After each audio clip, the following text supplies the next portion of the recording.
everyone, it's me Vanessa. I'm making a video for my week 155 post-op VSG surgery. Back in January of 2014, I was at my highest weight of 280 pounds. I had vertical sleeve gastrectomy on March 13th of 2017 at 235.2, and as of this morning, I'm sitting right at 150.2, which is a gain of 1.8 for the week, a loss of 85 since my surgery, and a total loss of 129.8 since my highest weight. So this past week, I've been eating like crazy. Weekend, I should say, not the whole week, just the weekend. I've made choices that I know I shouldn't have. I mean, like, I was literally eating. So I know the reason why I was over 150. So my goal this week is to regain control and get back down. I might have to end up telling myself only Saturdays I can do whatever I want, and then back to healthy eating on Sundays, because this whole weekend thing, it turns into, I lose control. I lose control by Sunday. So, because I'm like, oh, Monday I got to get back on plan, so let me eat this and this and this and this. And I was literally eating every hour. Like, there was no reason for me to eat every hour. But I do want to share, I did my very first 5K this year. So if you're not part of any type of community, if you run, definitely join a community. If you hike, join a community. Just simply doing something active, even walking, join a community. Get out there and pretty much hang out with like-minded people. And the reason I say this is because a lot of us, we always say, I lost motivation. I lost motivation to do this. I lost motivation to do that. But when you have a group of people who are like-minded and who are active, you're going to stay motivated. This, the 5Ks that I do each month, this is why I'm motivated to continue running. It's because I want to keep up with my endurance. I want to make sure that I'm able to run my 5Ks. And so this is a huge part of my life. Like, when I go back to the US, I am going to join communities there also. And I'm going to start training for half marathons and 5Ks and 10Ks. Things that I can do as a group. Yeah, they cost, right? Because of the medals and stuff. But you can also do things that are free. You can grab a friend and say, okay, this is what we're going to schedule out. Maybe once a month we will do a 5K together in our neighborhood or on a trail or something like that. It doesn't have to be really crazy expensive. It doesn't have to be special. Just getting together with a few people that want to also be healthy and fit is the best thing that you can do for yourself. So reach out and do that. Get into your community and get it done, right? I do want to share, though, also, I have been on social media sharing my to-read list. So TBR, these are the books that I want to read for March. There's two books that I had tacked on from February, which was Dark Tide by Elizabeth Haynes, and then also Luckiest Girl Alive by Jessica Knoll. I finished this one actually yesterday. I was halfway through it by the end of February, could not just get through it.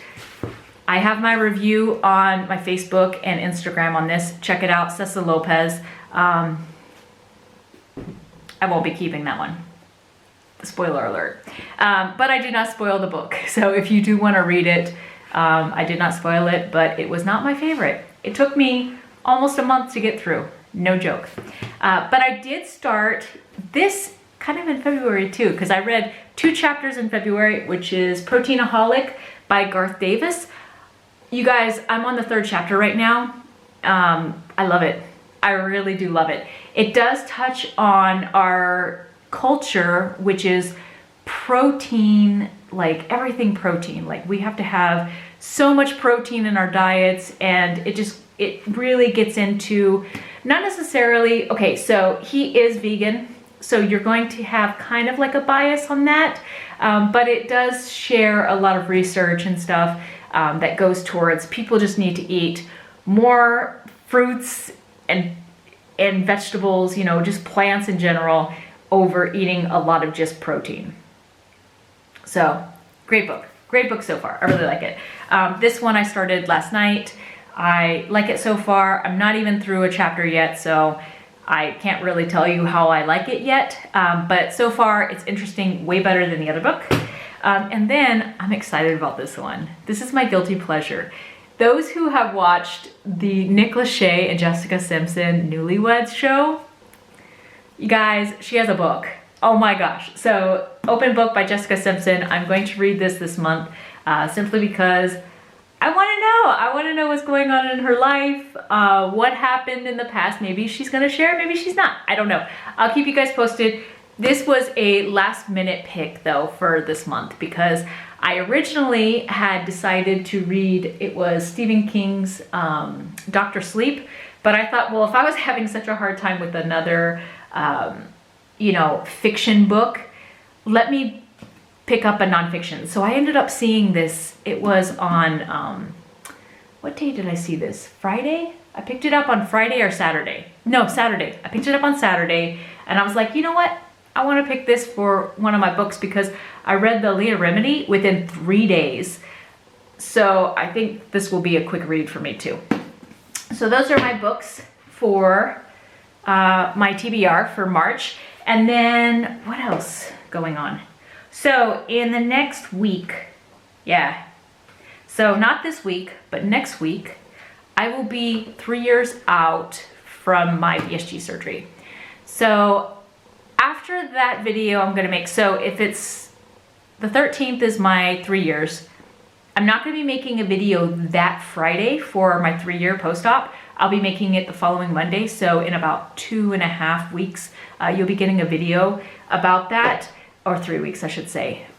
So after that video, I'm going to stop weighing in every single week with you guys, and I'm gonna focus on once a month. So the 13th of every month, I'm gonna do an official weigh-in. I'm still gonna weigh in weekly just because that's what I do. But I'm not gonna be posting like stats and stuff now every single week because I am in maintenance where I'm like, okay, I gained 2 pounds. Okay, I lost those 2 pounds. Okay, I gained those 2 pounds. Okay, I lost those 2 pounds. A maintenance is a 5-pound range. It's a 5-pound range that I go back and forth. And so pretty much what I'll probably do is say, hey, I'm still maintaining. I won't give specific numbers. And then the 13th of every month, I will weigh in and say, okay, I am now still maintaining at this weight. And then, okay, I'm still maintaining at this weight. So that way I'm not constantly, it just sounds like I'm just keep yo-yoing, right? Because that's maintenance, I yo-yo. That's the point of maintenance. So I know it can kind of get frustrating for me because I don't know, something about, there's like a stigma. There's a stigma with weight gain and weight loss. You know, if you're losing, you're good. If you're gaining, you're bad. But when you're working with maintenance, it's that 5-pound range. You know, as long as you stay within that 5-pound range, you're doing everything you need to do. So I think it will help if I just focus on monthly weigh-ins for my videos now after my 3-year mark, and just focus on just maintaining between those numbers and just saying, yes, I'm still maintaining, or no, I'm not maintaining. Or if I do have a gain that's over 155 or 150 point something, you know, whichever, I'll decide when it comes to that. I'll say, okay, I need to kind of calm down and get right back down. But I'm not going to go in depth anymore about my weight because especially in the next few weeks, I will be focusing on lifting heavy weights and gaining muscle. And I know my weight's gonna fluctuate. It just is. And so I'm focusing less on that. And then what I might do is maybe every 3 months, focus on my body fat and sharing my journey with that. The last time I had my body fat checked, I was at 33.5%. My goal is to get under 30% body fat because that's a healthy range for my age. And I'll share that maybe instead of just my weight in general because I'm at goal. It's so weird. It's so weird to say that I'm still at goal. It's been almost, 2 years that I've been maintaining my weight.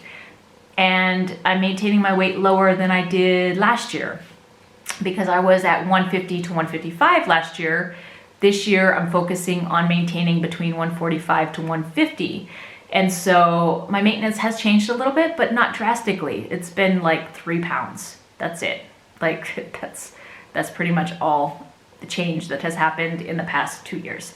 So yeah, so my focus is definitely on that and just, you know, just being healthy. In April, I'm going to start training for my second half marathon, so I'm excited about that. March 20th, I take my exam for my personal training, so I have that to work towards. So just so much more other than just weight and maintenance. There's so many goals out there that I'm working towards, and if you guys are interested in learning more about book reviews and my TBRs each month, I can add those to videos. But like I said, after March 13th, it's gonna kind of be less about weight and more about other things. And so I'm kind of excited. I'm excited to transition these videos that way and just make those changes. I don't know how I'm going to start labeling them now. Maybe by months instead of by weeks. I'm kind of sad though. I want to continue with the weeks because from the very beginning, from day one all the way until now, I've counted all the weeks that I've been post-surgery, and I kind of like to look back at them in that way, but I don't know. What do you guys think? Let me know what you think in the comments below. Tell me, should I continue with the weeks of my VSG journey, or should I just do the date, or should I do months? I don't know. I'm trying to figure that out. But you guys take care. I will see you all next Monday and have a fantastic week. Bye for now.